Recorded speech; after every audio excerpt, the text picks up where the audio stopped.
ஆண்டவரே ஸ்தோத்தரிக்கிறோம் ஐயா. துதிகளின் மத்தியில் வாசம் பண்ணுகிற எங்கள் தேவாதி தேவனே, இந்த மனமகிழ்ச்சியான காலை ஆராதனைக்காக உமக்கு நன்றி செலுத்துகிறோம் ஆண்டவரே. அப்பா உமக்கு நன்றி ஆண்டவரே. நாங்கள் நிற்பது நிர்மூலம் ஆகாமலும் இருப்பது உடைய கிருப ராஜா. உமக்கு நன்றி அப்பா. நாங்கள் சபையாரா தேவ சமூகத்தில் அப்பா உமை ஆராதித்து துதிக்க கர்த்தர் கொடுத்த கிருபைக்காக நன்றி ஆண்டவரே. இந்த காலை வேளையிலும் ஆண்டவரே அப்பா காணிக்கை பகுதி உடைய கரத்தில் ஒப்பு கொடுத்து செபிக்கிற ராஜா ஸ்தோத்திரம்.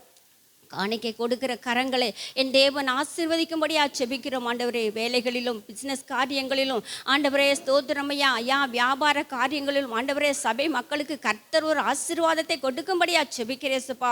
வீணான நஷ்டங்களுக்கும் வீணான மருத்துவ செலவுகளுக்கும் பிள்ளைகளை விலக்கி காத்து கொள்ளும்படியா செபிக்கிற ராஜா. உடைய சமூகத்தில் ஒப்பு கொடுக்கிறோம். விசேஷமாக எங்கள் ஊழியக்காரன் கரத்தில் ஒப்பு கொடுக்கிறேன். மகனை மறைத்து தேவன் வெளிப்படும்படியா செபிக்கிறேன். தேவ பலன் மகனை இடைக்கட்டும்படியா செபிக்கிறோம். எல்லா துதி கன மகிமையெல்லாம் உமக்கு செலுத்துகிறோம். இயேசுவின் நாமத்தில் செபிக்கிறேன் எங்கள் செபங்கேளும் ஜீவனுள்ள நல்ல பிதாவே. ஆமென் ஆமென்.